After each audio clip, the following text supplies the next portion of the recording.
네. 오늘은 부흥하는 교회라는 제목으로 우리 함께 말씀을 나누겠는데요. 이제 부제가 있습니다. 부흥하는 교회 슬러시하고 예루살렘 처음 교회가 이제 오늘 말씀의 원래는 진짜 제목입니다. 예루살렘 초대교회 처음 교회를 보자라는 겁니다. 자, 우리가 제가 아마 우리 교회 와서 제일 많이 설교했던 부분이 아마 이 말씀이 아닌가. 오늘 본문이 굉장히 많이 했을 것 같아요. 한 10번 이상 말씀을 전한 것 같습니다. 자, 우리가 지난주 말씀 기억하시죠? 말씀 보면서 부흥하고 흩어지고 모였다가 또 흩어지는 교회, 이런 말씀, 흩어지는 교회에 대해서 말씀을 나누는 것처럼 초대교회 오순절 성령 사건 이후로 크게 부흥하게 되었는데, 그 부흥하게 된 비결들 다시 한번 우리가 살펴보고, 오늘 우리도 이 처음 교회 예루살렘 교회처럼 다시금 부흥하는 교회가 되자 하는 주제로 오늘 말씀을 이제 함께 나누게 됩니다. 주님이 이제 승천하시면서 이제 사도행전에 보시면 1장에 보시면 명령하시죠. 너희는 땅 끝까지 이르러 내 증인이 되어라라고 이제 말씀하십니다. 이 사명을 가지고 열심히 주의 복음을 활발하게 증거하게 되었죠. 그래서 지난주 예루살렘에 있던 복음이 하나님께서 강권적으로 흩으셔서 세계 각지로 흩어져서 교회가 또 세워나가는 그런 과정들도 보았지만, 자, 그러나 그 전에 먼저 예루살렘 교회는 어떻게 부흥했는지 오늘 말씀을 통해서 다시 한번 살펴보겠습니다. 자, 예루살렘 교회가 부흥하게 되는 것, 처음 교회가 시작되는 것은 계기가 있죠. 그 계기가 뭐겠습니까? 무슨 사건을 계기로? 오순절, 맞아요. 오순절 성령 사건을 계기로 교회가, 소위 요즘 우리가 말하는 교회가 이제 시작된 겁니다. 오순절 성령 사건은 굉장히 교회에 있어서 우리에게 있어서 굉장히 중요한 사건이에요.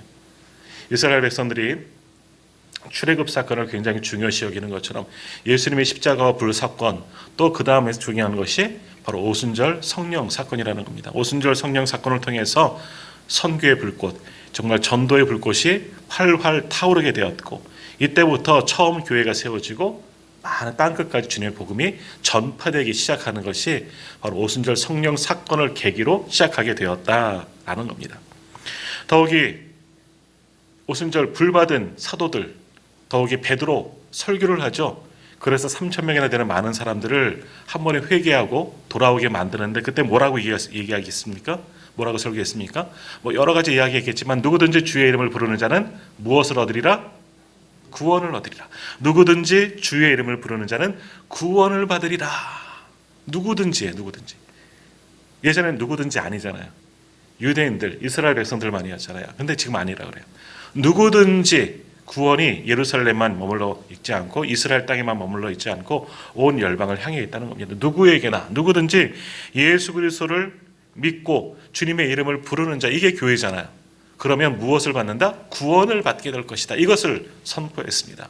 물론 그 전에 예수님이 누구신지 담대히 증거했고, 사람들의 찔림을 받고, 그럼 우리가 어떻게 하면 좋으랴 하면서 회개하고 예수를 믿고 세례를 받고 한 번에 3,000명이나 되는 큰 교회로 이제 성장하게 되었다. 처음 교회가 그렇게 성장하게 되었다라는 겁니다. 이렇게 오순절 성령 사건 이후에 이런 놀라운 폭발적인 교회로, 부흥하는 교회로 성장하게 되었는데, 그 부흥을 이끈, 물론 성령님의 역사이긴 한데, 사람들 보십시오. 제자들 참 비리비리해요. 참 어쩌습니까? 옛날 얼마 전만 해도 두려워 떨던 자들, 왜 마가의 다락방에 모였다 그랬어요? 무서워서. 처음에는 예수님이 보라시기 전에는 십자가에 잡혀 돌아가셨을 때 그 이후도 마찬가지예요. 무서워서. 그러나 오순절 성령 사건을 계기로 그들이 완전히 뒤바뀌어지는 역사가 일어나게 되는 거죠. 예전에는 어땠습니까? 귀신 들리는 자 한 사람, 이거 고치지 못해서 온 사도들 매달려서 기도하고 별짓을 다 했지만, 이 귀신 들린 자 한 명도 못 고치던 능력 없던 저들이 어떻게 돼요? 이제는 안진뱅이를 일으키고 수많은 병자들을 고치고, 한 번 설교했을 때 수많은 사람을 죽게 돌아오게 하는 그런 능력 있는 사도들로 완전히 탈바꿈하게 되는 겁니다. 계기가 뭐예요? 오순절 성령 사건이었다는 거예요. 그러니까 교회는 오순절 성령 사건과 따로 떼어서 생각할 수가 없는 겁니다. 오순절 성령 사건을 통해서, 성령의 역사를 통해서 교회가 시작하게 되었다. 오순절 성령 사건, 그 은혜가, 그 경험이 그들에게 굉장히 큰 영향을 끼쳤어요. 물론 그 전에 예수님의 십자가 사건, 부활하시고 승천하신 것을 이미 다 목격했지요. 거기다가 오순절 성령 사건이 성령의 경험이 더해지니까 사도들이 놀랍게 권능 있는 자로 위대한 사도로 완전히 탈바꿈하게 되었다는 겁니다. 그래서 어떻게 됩니까? 그들을 막아요. 당시 유대 사회에서는 예수님은 이단이에요. 믿으면 안 되는 거예요. 그러니까 잡아 죽이려고 막 그러잖아요. 그랬는데 어떡합니까? 사도행전 4장 20절 보면 이래요. 우리는 보고 들은 것을 전할 수밖에 없다. 너희가 아무리 막아도 우리를 감옥에 집어넣어도 우리가 보고 들은 건 뭐예요? 예수님의 사건, 예수님의 십자가 가르치심, 십자가 부활, 죽음, 부활, 승천하신 것, 우리가 보고 들은 것, 예수님께 들은 것, 또 경험한 게 뭐예요? 성령. 내가 증거할 수밖에 없다는 겁니다. 막을 수가 없는 거예요. 자, 이거 마찬가지입니다. 오늘 우리도 다시금 부흥하기를 원한다면 계기가 있어야 돼요. 우리의 믿음이 자라나기를 원한다면 계기가 있어야 돼요. 어떤 계기예요? 어떤 역사가 일어나야 돼요? 네. 한번 좀 경험해 보셔야 돼요. 경험하셨던 분도 계시겠지만 다시금 경험하십시오. 성령의 역사, 강권적인 성령의 역사, 그걸 한번 경험해 봐야 돼요. 완전 내가 미친나 할 정도로 그런 성령의 역사를, 뜨거운 불의 역사를 한번 경험해 봐야 돼요. 그러면 놀라운 역사가 일어나는 겁니다. 자, 오늘 이 초대교회 부흥케 하고 이 제자들을 정말 주님의 사도로 만든 것, 바로 성령의 역사였습니다. 한번 말씀을 찾아보겠습니다. 오늘 성경을 같이 한번 읽겠습니다. 그 근처에 다 있으니까요. 한번 말씀 한번 찾아보세요. 사도행전 2장 4절 말씀. 조금 올라가셔서 성경 찾아보세요. 사도행전 2장 4절 말씀. 자, 같이 읽겠습니다. 시작. 그들이 다 성령의 충만함을 받고 성령이 말하게 하심을 따라 다른 언어들로 말하기를 시작하니라. 아멘. 오순절 성령 사건 위에 방언이 터져 나와서 그때 당시에는 천사의 언어, 막 우리가 알아들을 수 없는 소위 요즘에 우리가 하는 방언들이에요.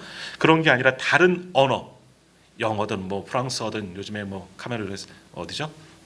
저기서 월드컵 할 때 여러 사람들이, 인종들이 와서 있지만 다양한 언어로 말하기 시작했어요. 어떻게? 저들이 어떠한 능력 때문에? 앞에 나오잖아요. 그들이 다 성령의 충만함을 받았기 때문에, 성령으로 충만해졌기 때문에 이런 놀라운 역사가 있어요.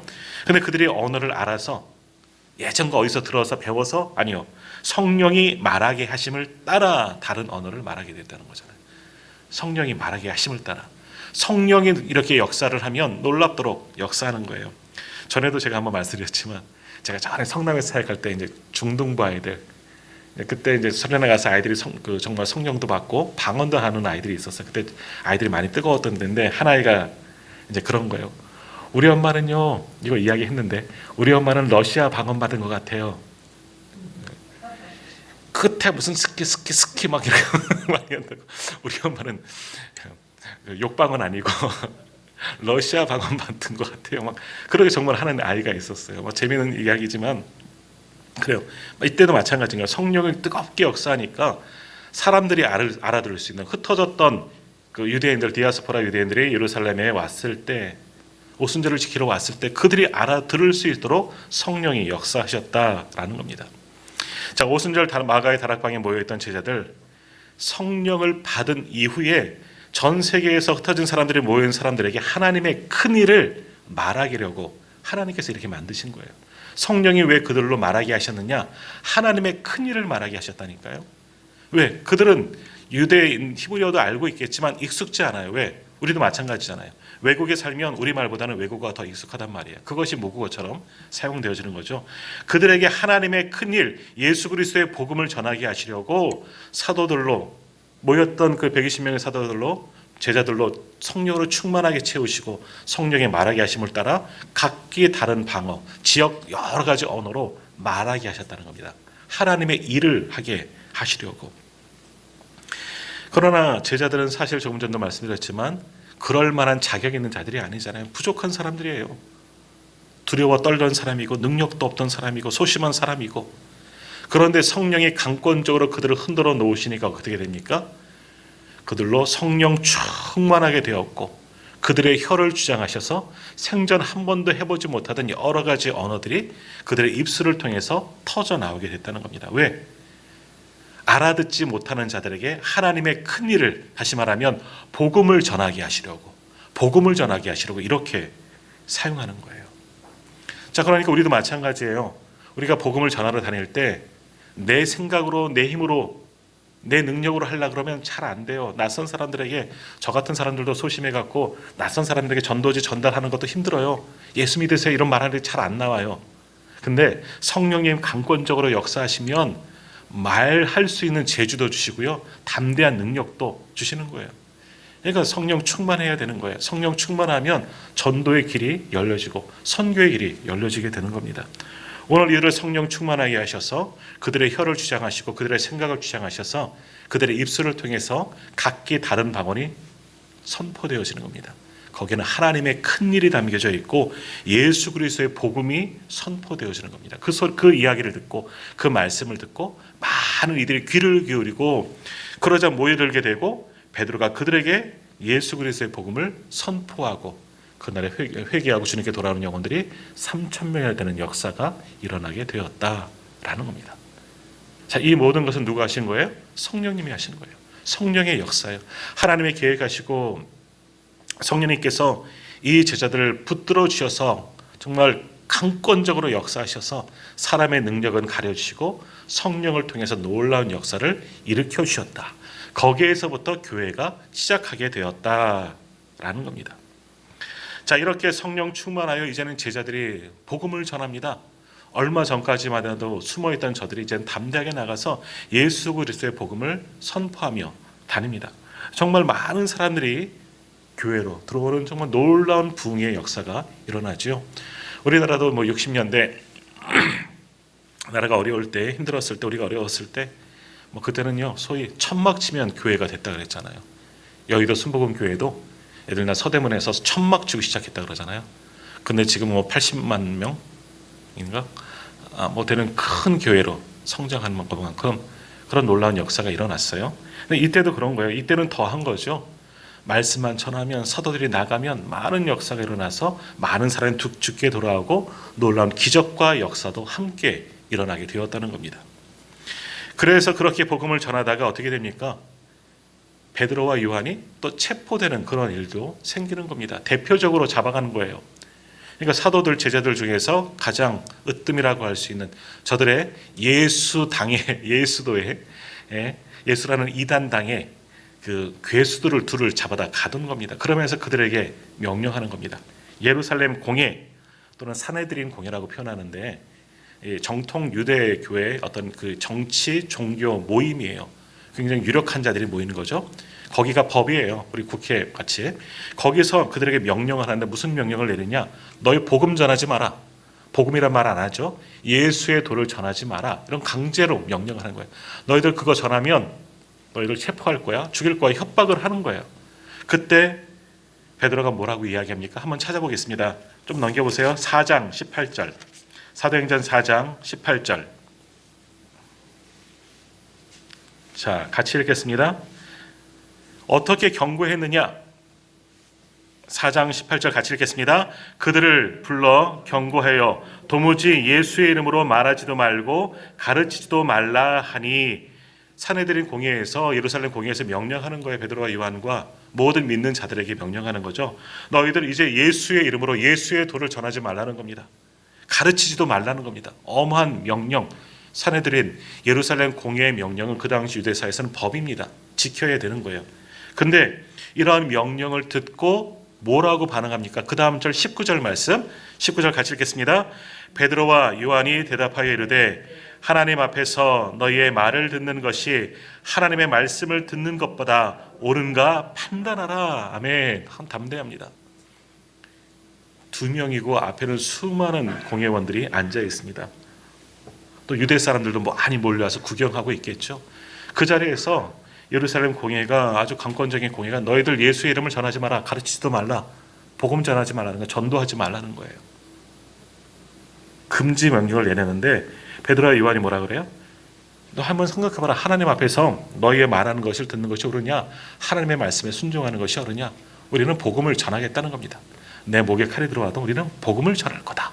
아주 담대하게, 아주 멋지게 말하는 이 두 제자들의 모습, 이것이 초대교회 성도들의 모습이었다라는 겁니다. 결국 이렇게 뜨거우니 이렇게 굴복하지 않고 담대하게 복음을 전하니 어떻게 됩니까? 초대교회가 더욱더 부흥할 수밖에 없는 겁니다. 그 부흥하는 모습도 한번 찾아보도록 하겠습니다. 다시 앞으로 가셔서 사도행전 2장 41절, 사도행전 2장 41절 말씀 같이 읽겠습니다. 시작. 그 말을 받은 사람들은 세례를 받음에 이날에 신도의 수가 3천이나 더하더라. 한번 다 계산해 보세요. 3천이나 더하더라. 맨 끝에 47절 같이 읽겠습니다. 47절입니다. 하나님을 찬미하며 또 온 백성에게 칭송을 받으니 주께서 구원받는 사람을 날마다 더하게 하시니라. 얼마나 매일매일 주님께 돌아오는 역사가 일어났다라는 겁니다. 자, 사도행전 5장 14절 제가 읽을게요. 5장 14절인데요. 믿고 주께로 나오는 자가 많으니 남녀의 큰 무리더라. 무리는 최소한 수백 명, 수천 명이에요. 엄청난 사람들이 교회로 몰려든 겁니다. 왜? 예수 믿으려고. 성령 충만함을 통해서 제자들이 그렇게 담대하게 전하였더니 권세가 나타난 겁니다. 능력이 나타나는 겁니다. 그들이 뛰어나고 그들이 하는 설교가 뭐 대단하겠습니까? 예수님의 이야기밖에 더 하겠습니까? 자신들이 보고 들은 것을 전할 수밖에 없다잖아요. 보고 들은 것 이야기하는 거예요. 그것을 듣고 많은 사람들이 무너지고 회개하고 회심하고 주님께 돌아오는데 아주 큰 무리들이 돌아오고 날마다 구원받는 영혼들이 더하여졌다. 그래서 초대교회가 너무 든든하게 점점 성장해 나가게 되었다라는 겁니다. 자, 그런데 이러한 부흥, 일시적인 부흥에서 끝나느냐? 아니라는 거죠. 이 부흥의 열기가 식지 않았다는 겁니다. 자, 보통 많은 종교들, 이단을 포함해서 많은 종교들 일시적으로 교회도 와놓고 막 부흥할 때가 있지만 그것이 시들시들해질 때도 있습니다. 우리도 마찬가지예요. 죄송한 말씀이지만 누가 가장 믿음이 뜨거울까요? 믿음이 좋다는 게 아니에요. 언제 뜨거울까요? 믿기 시작할 때가 가장 뜨거워요. 믿기 시작할 때가 열정이 생겨요. 왜? 처음 은혜 받았기 때문에. 처음 믿으면서 은혜 받았기 때문에 그때는 가만히 있을 수 없는 거야. 뭔가 하고 싶고 전도도 하고 싶고 무엇도 해보고 싶고. 그래서 소위 전도하시는 분들은 오래된 분들 전도 못해요. 그러죠? 또 오래되다 보면 내 옆에 다 교회 다녀서 전도할 사람도 없다 그러더라고요. 제 옆에는 다 목사 친구밖에 없잖아요. 그러니까 오래되시면 전도할 때도 사람도 없다고 다들 그래요. 다 그런 건 아니지만. 근데 처음 믿고 은혜 받으면 열정이 너무 끌어올라요. 그래서 막 뭔가 하고 싶어. 견딜 수가 없어. 너무 은혜 받아서. 근데 그게 계속 하면 좋은데 식어질 때가 분명히 온다는 겁니다. 사람은 다 그래요. 냄비 끓듯이 우리 한국 사람들 냄비 근성 있잖아요. 막 끓어오르다가 갑자기 훅 식어버리고. 조금 있으면 월드컵의 열기도 금방 끝날 거예요. 우리나라 심지어 강에서 떨어졌으니까 이제 관심에서 조금은 멀어졌을 거 아니에요. 한번 그래요. 수많은 종교들도 막 모이고 막 이상한 도들도 막 모였다가 언제 알게 모르게 다 사라지는 그런 것들을 보게 됩니다. 그런데 초대교회는 어떠느냐? 부흥의 열기가 식지가 않습니다. 모인 성도들의 열정이 식지가 않습니다. 잠깐 모이고 몇천 명 되고 하고 그만해도 되겠다가 아니라 끝없이 계속해서 이어지고 오늘까지 이어지게 되는 겁니다. 자, 오늘 본문 다시 한번 보겠습니다. 왜 이 초대교회의 그 열정이 식어지지 않았냐? 오늘 본문의 말씀 우리가 다시 한번 본문의 말씀 읽을 건데요. 여기서 그 비밀을 다시 한번 우리 잘 아는 말씀이에요. 한번 체크하면서 한번 찾아보세요. 왜 이 열정이 식어지지 않았을까? 초대교회가 왜 다시 계속해서 부흥하게 되었을까? 여기 다 들어가 있어요. 그래서 중요한 말씀인 거죠. 다시 한번 42절에서 47절까지 우리 성경을 보면서 같이 천천히 한번 읽겠습니다. 그들이 사도의 가르침을 받아 같이 읽겠습니다. 시작. 그들이 사도의 가르침을 받아 서로 교제하고 떡을 떼며 오로지 기도하기를 힘쓰니라. 믿는 사람이 모든 물건을 통용. 아주 거기까지 했나요? 사람마다 시작. 사람마다 두려워하는데 사도들로 말미암아 기사와 표적이 많이 나타나니 믿는 사람이 다 함께 있어 모든 물건을 서로 통용하고 또 재산과 소유를 팔아 각 사람의 필요를 따라 나눠주며 날마다 마음을 같이하여 성전에 모이기를 힘쓰고 집에서 떡을 떼며 기쁨과 순전한 마음으로 음식을 먹고 하나님을 찬미하며 또 온 백성에게 칭송을 받으니 주께서 구원받는 사람을 날마다 더하게 하시니라. 아멘. 이 말씀 우리가 너무너무 잘 알고 있는 말씀이죠. 조금 처음 말씀드렸던 것처럼 제가 우리 교회 와서도 제가 설교를 가장 많이 했던 말씀 가운데 하나이고, 또 신앙생활 하시면서 이 말씀 얼마나 많이 읽었겠습니까? 꼭 전도하라 그러면 이 말씀 찾기도 하고, 교회에 대한 이야기할 때는 꼭 이 말씀 찾기도 하고, 굉장히 많이 아는 말씀이에요. 근데 여기 부흥의 역사의 모습, 어떻게 하면 부흥하게 될 수 있을까? 어떻게 하면 교회가 든든히 설 수 있을까? 여기 다 기록되어져 있는 겁니다. 자, 다시 한번 보겠습니다. 초대 교회는 어떤 일들이 있었느냐? 다시 42절 보면 사도의 가르침이 있었습니다. 우리도 가르치는 교회 분명히 말씀 나누었죠. 사도들의 바른 가르침이 있었습니다. 말씀의 선포이고의 말씀을 나누고 배우는 겁니다. 그런 가르침을 즐거워했습니다. 말씀 듣는 것을, 말씀을 사모했다는 이야기예요. 당시는 뭐 이런 성경들이 있었겠습니까? 성경이 막 쓰여질 때였고, 조금 신학적으로 이야기 드리면 당시에는 신약 성경은 없었어요. 근데 구전은 있었어요. 예수님의 어록이라 그래요. 예수님이 했던 이야기, 누가 얘기하는 거예요? 제자들이 봤잖아요. 그들이 이야기한 예수님의 이야기가 많이 구전으로, 글로는 아직 안 됐어요. 글로는 없지만 많이 떠돌던 시대였어요. 그리고 조금 더 지나면 뭐가 있었느냐? 글이 있었는데 그 글은 뭐냐 하면 사도 바울의 서신이에요. 갈라디아 교회에 보내는 편지, 데살로니가 전서 교회에 보내는 편지, 이런 편지들이 있는데 그것이 성경 대용으로 쓰여지는 거예요. 그 편지들을 뭐 갈라디아 교회만 보냈다, 거기만 보냈냐, 옆에 있는 교회도 보내서 함께 보게 했습니다. 사도 바울의 서신과 사도들이 전한, 제자들이 전한 구전, 이게 같이 있었던 시대예요. 한 30년, 60년대 넘어가면 이렇게 된 겁니다. 마가복음이 한 60년, 70년 가까이 처음 쓰여졌기 때문에 그 전에는 구전이 많이 있었고 사도 바울의 편지는 돌아다니고 있던 그런 때였다라는 겁니다. 아무튼 초대 교회는 그런 사도들 가르침이 있었어요. 예수님의 도를, 예수님이 했던 모든 것들, 다시 말하면 복음을 전하고 가르치고 설교하고 그 말씀을 듣고 은혜 받았다는 겁니다. 말씀을 들어야 돼요. 말씀을 듣고 읽고 묵상하고 배우고 내 마음판에 새겨야지 이 부흥의 열정이 식어지지 않은 겁니다. 말씀을 보지 않으면, 말씀에 깊이 들어가지 않으면 아무것도 아니에요. 말씀에서부터 모든 것이 시작되어져야 되는 거예요. 그 다음에 어떤 일들이 있어요? 다시 한번 42절 보세요. 사도의 가르침을 받고 그 다음 뭐예요? 서로 교제하였다. 그 다음 뭐라 그래요? 떡을 떼었다. 오로지 기도하기에 힘썼다. 네 가지. 사도의 가르침을 받고 교제하고 떡을 떼고 기도하겠다. 교제하는 것, 남녀 간의 교제라는 단어 꼭 그러면 우리 둘이 사귀는 거 이것만은 교제라고 생각하는데 아니에요. 주님 안에서 형제됨이 교제는 겁니다. 우리는 한 가족입니다. 주님 안에 사랑하며 섬기는 것, 이게 교제라는 겁니다. 항상 서로를 주 안에서 사랑하며 섬기는 그런 교제, 아름다운 교제가 교회 안에서 일어났어요.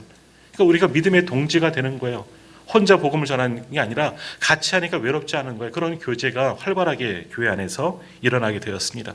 그리고 어떻게 돼요? 세 번째, 떡을 뗐다 그러지 않습니까? 떡 먹었어요. 밥 먹는 거예요. 제 전공이잖아요. 무슨 소리 하시는 건가? 제가 먹는 거 강조해요. 왜? 떡 떼는 게 이만큼 중요한 거예요. 감시 식탁 교제 나누는 것이 중요한 거예요. 주일날 식사하고 가는 거 굉장히 중요한 거예요. 우리는 한 가족이라는 그런 교제 의식이 있기 때문에 공동체 의식이에요. 밥 먹는 거 이게 그냥 밥 먹는 게 아니에요. 그래서 오늘 식당 부장님이 안 오셨네요. 그래서 주방팀이 굉장히 중요한 거예요.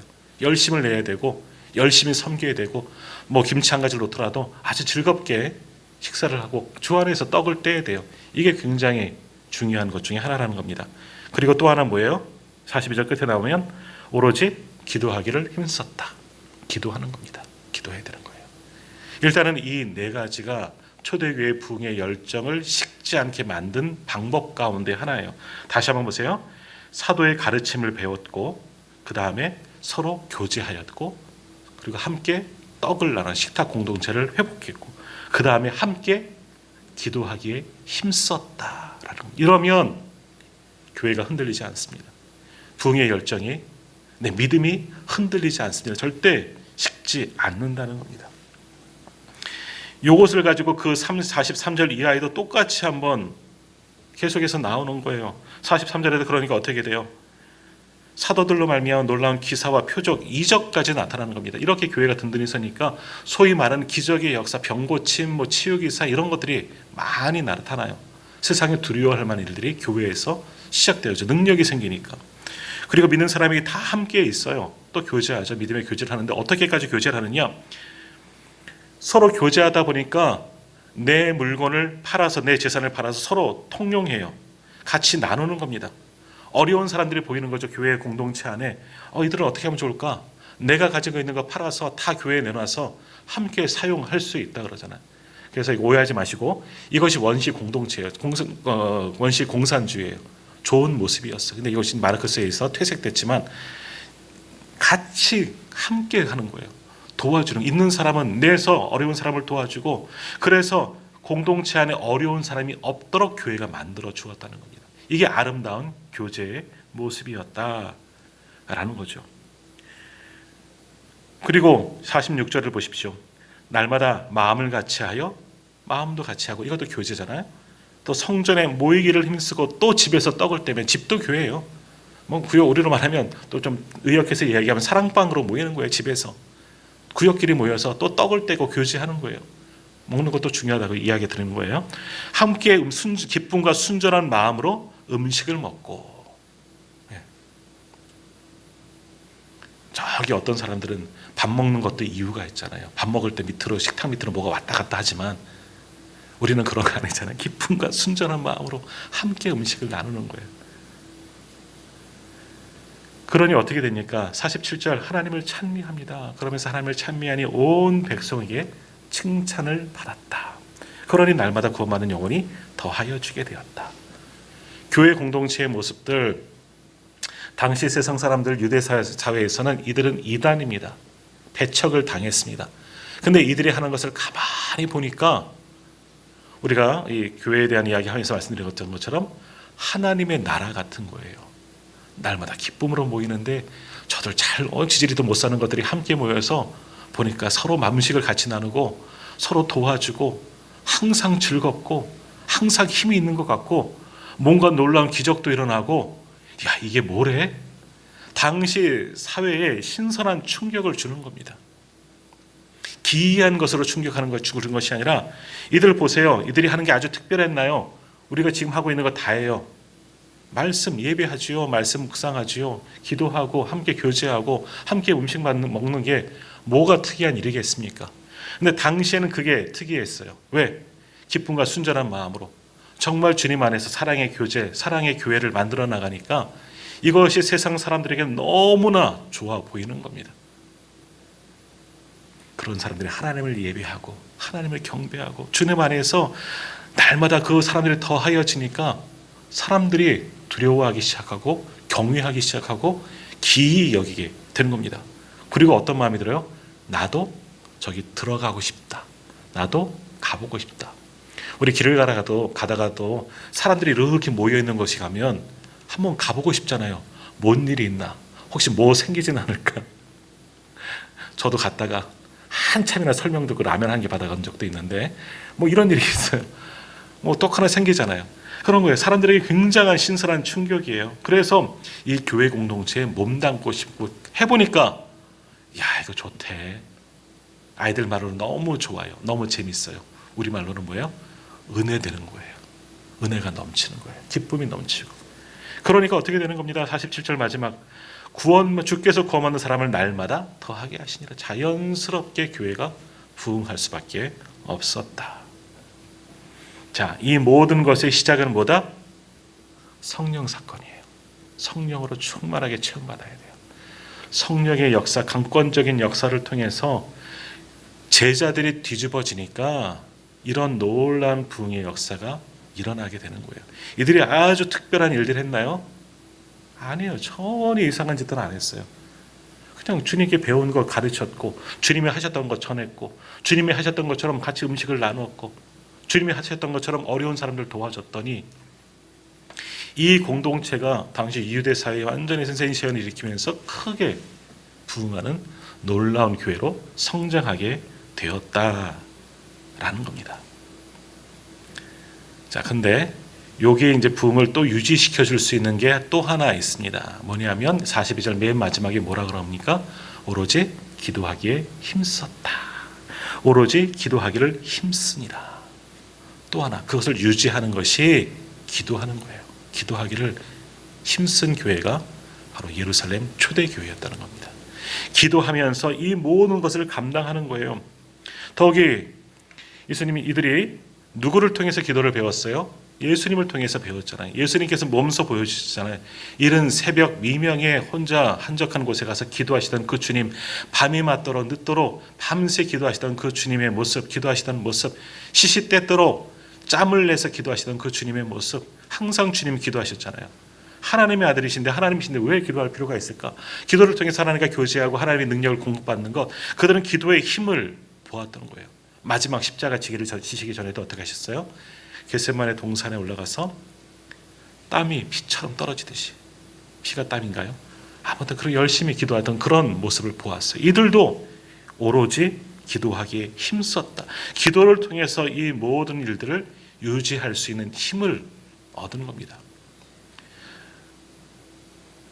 우리도 알파에 처음 제가 와서 했지만 알파를 통해서 많이 은혜 받아요. 많은 교회들, 초신자들, 특별히 새가족들이 와서 알파를 하면서 은혜 받는데 성령도 받아요. 방언도 해요. 근데 그들의 열정이 식어질 때가 있어요. 왜 그러느냐? 새가족들이 기도를 잘 못해요. 기도하니까 그 뜨거웠던 열정이 가다가 딱 꺾여요. 급격하게 뚝 꺾여요. 그 다음부터 올라가기 참 힘들어요. 그런데 끝까지 이중 가운데서는 기도에 잘 하지 못하고 힘들어도 기도 생활 잘하고 예배 생활 잘하는 사람들은 끝까지 그 열정이 식지 않는 것을 많이 보았습니다. 여기도 그런 거예요. 예루살렘 초대교회 성령으로 뜨거워졌지만, 성령이 불을 지펴주셨지만 그것을 계속해서 그 열정을 이어나갈 수 있게 만드는 것은 기도의 불로 또 태우는 겁니다. 기도가 있지 않으면 이런 은혜가 없게 되는 겁니다. 기도를 통해서 부흥의 역사도 함께 일어나는 겁니다. 초대교회가 얼마나 많이 기도했는지 사실 이거 PPT 만들고 그러다 말았는데 제가 한번 찾아볼까요? 한번 따라오세요. 제가 한번 읽을게요. 사도행전 1장 14절 한번 보세요. 처음 시작도 어떻게 되었는지. 사도행전 1장 14절 제가 한번 읽겠습니다.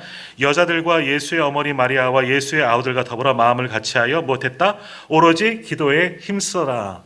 오순절 마가의 다락방 사건이에요. 120명의 사람들과 예수님의 어머니 마리아, 여자들, 아우들과 함께 오로지 기도에 힘썼다는 겁니다. 기도하기에 힘썼다. 처음 시작도 성령 충만하기 이전부터 이들은 기도하기에 힘썼다. 그 다음에 성령 충만이 임한 거죠. 오늘 본문 사도행전 2장 42절 다시 한번 보십시오. 그들의 사도의 가르침을 받아 서로 교제하고 떡을 떼며 오로지 뭐 했다고요? 기도하기를 힘쓰니라. 기도했다는 거예요. 초대교회는 끊임없이 기도했습니다. 조금 넘어가셔서 사도행전 3장 1절 제9시 기도 시간에 베드로와 요한이 성전에 올라갔어요. 베드로와 요한도 시간 맞춰서 시간 정해놓고 기도하러 올라갔어요. 성전에 올라가서 그 당시 유대인들 이렇게 시간 정하면 기도했지만 그 전통을 따라서가 아니라 기도하기 위해서 시간을 내서 기도하러 베드로와 요한도 올라갔습니다. 사도행전 6장 4절 말씀입니다. 우리는 오로지 기도하는 일과 말씀 사이에 힘쓰니라. 사도들이 이야기한 거잖아요. 일곱 집사 우리 지난번에 배웠죠. 일곱 집사 세우면서 뭐라 그래요? 왜 우리가 못하느냐? 왜 일꾼들을 세워야 하느냐? 우리의 본분, 사도들의 본분, 오로지 기도하는 일에, 말씀 전하는 일에 전념하기 위해서. 기도하는 것이 사도들, 목회자의 본분이에요. 우리 성도들의 본분이에요. 초대교회는 기도하는 교회였다는 겁니다. 하나만 더 보겠습니다. 사도행전 12장 5절.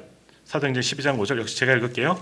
이에 베드로는 옥에 갇혔고 교회는 그를 위하여 간절히 하나님께 기도하였더라. 기도하였더라. 베드로가 옥에 잡혀서 죽을 위기에 있을 때 성도들이 한 게 뭐냐? 도저히 베드로 빼올 방법이 없어요. 성도들은 뭐 했다? 하나님께, 베드로를 위하여 간절히 하나님께 기도하였더라. 기도하였더니 놀라운 역사가 일어납니다. 기도를 잃어버리면 교회의 정체성이 사라집니다. 성도들의 정체성도 사라지는 겁니다. 기도하지 않으면 우리의 믿음도 식어질 수밖에 없는 거예요. 그건 분명히 드러납니다. 기도하는 사람과 기도하지 않은 사람과 반드시 드러나게 되어 있습니다. 교회는 기도하신 주님을 따르는 공동체이기 때문이에요. 주님도 기도하셨기 때문에 끊임없이 얼마나 저희를 바쁘다 하지만 예수님처럼 바빴겠습니까? 머리 둘 것도 없이 쉴 것지도 못하고 계속해서 끊임없이 기도했던 그 주님을 따라 세워진 것이 교회예요. 교회는 기도의 전통이 있어야 돼요. 기도를 쉬지 않으면, 기도를 멈추면 교회는 무너질 수밖에 없는 겁니다. 서구 교회들 왜 무너졌을까? 다른 데 있지 않은 것 같아요. 결국 모이지 않고 이 모습이 전혀 없었고 기도하지 않았기 때문에. 기도하는 교회는 반드시 든든하게 서가는 겁니다. 우리 5만 번 기도의 응답을 받은 조지 뮬러, 아마 책도 보신 분들이 있을 거예요. 보면 이런 이야기 있습니다. 조지 뮬러 5만 번 이상의 기도를 받고 어떻게 그걸 다 세웠나 모르겠지만 많은 기도의 응답을 받은 사람이에요. 우리도 한번 세워보시면 아마 굉장히 많을 거예요. 근데 이 뮬러가 어떤 한 사람을 구원하기 위해서 얼마를 기도했느냐? 43년 8개월을 기도했다는 거예요. 한 사람의 이름을 부르고 평생을 그 사람을 이름을 불러보면서 기도한 끝에 구원을 했다는 겁니다. 우리 그렇게 기도하셨나요? 우리 기도 대상, 전도 대상자들이 있잖아요. 우리 가족들도 있고 또 우리 친구들도 있고 이웃들도 있고 항상 있지만 전에 다른 교회들, 제가 있던 교회들 대부분 다 그래요. 전도 세상에 축제하면 그 전도 대사장 쓰라 그러면 이거 쓰기 너무 어려워요. 그래서 남편들 안 나오시잖아요. 남편 이름 쓰세요. 그러면 목사님 10년째 썼는데 안 나와요. 얼마나 많은지 몰라요. 우리 자녀들 걔들 소용없어요. 안 들어요. 안 들어. 조지 뮬러는 43년 8개월 기도했다는 거예요. 그러니까 얼마큼 기도했는지 다 계산을 기억을 한 거죠. 그 끝에 이루어졌다는 거예요. 기도했으니 바로 응답 주시는 분도 있어요. 하나님이 특별히 사랑하셔서 아니면 이렇게 하지 않으면 얘는 안 될 것 같으니까. 사람마다 기도의 응답은 다 천차만별로 다 틀려요. 어떤 사람은 기도하면 바로 주고 어떤 사람은 기도했는데 응답이 없는 것 같고 하지만 다 응답하셔요. 다 방법이 각기 틀려요. 그러나 중요한 것은 기도는 장구한 씨름과 같은 겁니다. 긴 시간, 아무튼 인내함이 필요해요. 기도는 그러나 그 기도함 속에 내가 바뀌어지는 겁니다. 내 뜻을 하나님께서 들어주시는 것이 아니라 기도함을 통해서 하나님의 뜻을 내가 알아가고 내가 바뀌는 게 기도예요. 기도하면 결국 놀라운 역사가 일어나는 거예요. 역사가 없으면 뭐냐? 내가 기도하지 못했구나. 기도하지 않았음을 회개해야 되는 겁니다. 초대교회는 기도하는 교회예요. 성령 사건 교회에 있어서 너무너무 중요하죠. 성령의 역사 강권적으로 흔들어 주심, 이건 신비죠. 하나님의 축복이고 은혜입니다. 성령 역사도 있지만 그래서 부흥했어요. 하지만 그게 만약에 성령의 그런 역사에선 단회적이겠죠. 열정은 식을 수 있어요. 사람이기 때문에. 우리 그러잖아요. 근데 그것을 끝까지 이어가고 복음을 위해서 순교하고 목숨을 내어걸고 그 복음이 여기까지 오게 된 것, 우리까지 오게 된 것은 결국 기도하는 성도들이 있었기 때문에, 기도의 불을 계속해서 지폈기 때문에 열정이 식지가 않는 겁니다. 오늘 우리가 기도해야 되는 거예요. 기도하지 않으면 부흥할 수가 없는 겁니다. 자, 오늘 말씀 한번 정리하겠습니다. 초대교회는 오늘 말씀의 제목처럼 부흥하는 교회입니다. 처음 교회, 예루살렘 초대교회는 부흥하는 교회였다. 이게 주제입니다. 근데 어떻게 부흥하게 되었느냐? 오순절 성령 사건을 통해서 성령 충만한 사도들을 통해서 놀라운 역사가 일어났고, 그들이 뭐라고 전합니까? 우리는 보고 들은 것을 말할 수밖에 없다. 복음을 전할 수밖에 없는 거예요. 성령을 경험하고 예수 그리스도의 그 은혜를 간직하고. 그래서 뭐라고 외쳐요? 누구든지 주의 이름을 부른 자는 구원을 얻으리라. 누구든지라 그러잖아요. 그러니까 다 들어올 수 있는 거예요. 너희가 십자가에 못 박은 이 예수를 하나님의 주와 그리스도가 되게 하셨다. 다른 이로서는 구원을 얻을 수 없는 천하 인간의 구원을 얻을 만한 다른 이름을 우리에게 주신 일이 없다. 예수만이 구원자다. 담대하게 선포하는 겁니다. 조금 전 말씀드린 거, 당신은 이거 선포하면 이단이에요. 신성 모독죄예요. 하지만 성령 충만하니까 무서움이 없어요. 좀 담대한 겁니다. 근데 이것을 선포하였더니 놀라운 구원의 역사가 일어나게 되었어요. 이건 성령이 하신 일이에요. 그리고 이것을 유지하는 건 뭐냐? 바로 42절, 사도행전 2장 42절의 말씀처럼 사도들의 가르침, 말씀 중심, 그리고 교제, 완전 주님 안에서 천국을 이루는 끈끈한 그 교제, 사랑의 교제, 그리고 함께 떡을 떼는 거예요. 식탁 교제, 하나님의 식탁 교제를 회복해 나가는 거예요. 그리고 기도의 불을 지피는 겁니다. 오로지 기도하기에 힘썼더라. 힘썼기 때문에, 기도하기에 힘썼기 때문에 초대교회가 식어지지 않고 부흥하게 된 거예요. 그러니까 지난주 기억하십니까? 흩어졌어요. 스데반 순교 이후에 하나님께서 꼭 강제적으로 흩어졌고, 흩어질 수밖에 없지만 교회가 흩어짐으로 끝나지 않은 것은 뭐예요? 이런 일들 때문에 잘 배웠고 사랑의 교제를 나눴기 때문에 다시 만나자. 우리 흩어진 곳에서도 같은 서로 기도하면서 우리가 힘내자. 그리고 흩어진 곳에서 기도함을 통해서 또 다른 놀라운 역사가 일어나게 되는 거예요. 그러니까 초대교회가 계속해서 부흥할 수가 있었던 거죠. 자, 오늘 우리 교회가 정말 부흥하기를 원합니다. 내년은 믿음으로 열매 맺는 교회입니다. 정말 열매를 맺는 해가 되기를 원합니다. 근데 그것이 단순히 교회의 주제고 막연한 주제가 아니라 이제는 그 일을 위해서 우리가 이대로 해야 되는 겁니다. 말씀을 붙들고 나가야 돼요. 모이기에 힘써야 돼요. 주님 안에서 함께 교제하고 함께 떡을 내고 무엇보다도 기도하는 교회가 되어져야 합니다. 다시 기도할 때, 다시 주님께 부르짖어 간구할 때 기도하는 교회는 하나님의 놀라운 역사가 반드시 일어나게 되어 있습니다. 오늘도 기도하다가 한번 성령 충만 경험해 보세요. 아직 성령의 은혜, 성령 충만이 뭔지, 성령이 나를 강권적으로 주장하신다는데, 내주하시는데 그게 뭔지 모르면 기도하면서 부르짖어 한번 간구해 보세요. 그럼 놀랍도록 역사가 나타나고, 은사 마찬가지예요. 은사는 선물이에요. 선물은 뭐예요? 간절히 원하면 주시는 게 선물이에요. 하나님이 특별히 주시는 것도 있지만 우리가 원하면 선물로 받아요. 우리 아이들이 기를 쓰고 때를 쓰고 바닥 들어놓고 울고 불고 하면 주잖아요. 엄마 아빠 사주잖아요. 창피해서라도. 은사도 어떤 면에서는 하나님께 간절히 매달려 기도하면 주셔요. 특별한 은사, 원하시는 은사 있으면 기도해 보세요. 기도하면 다 되는 줄 믿습니다. 기도하면 부흥하게도 될 줄 믿습니다. 그러므로 우리 교회가 내년에는 이대로 갈 겁니다. 말씀을 붙잡고 더욱더 예배하며 주님 안에서 아름다운 교제를 나누고 함께 떡을 떼고 무엇보다도 기도하는 교회로 다시금 회복되기를 원합니다. 그 기도를 통해서, 이 모든 영적 행위를 통해서 하나님께서 우리 교회를 놀랍도록 부흥하게 이끌어 주실 줄 믿습니다. 그럼 우리 교회도 구원받는 영혼이 날마다 더해지는 그런 아름답게 부흥하며 성장하는 든든한 교회가 될 줄로 믿습니다. 이를 위해서 함께 열심으로 이 믿음의 행보를 완주하는 저와 우리 성도님들 되시기를 주님의 이름으로 축복합니다.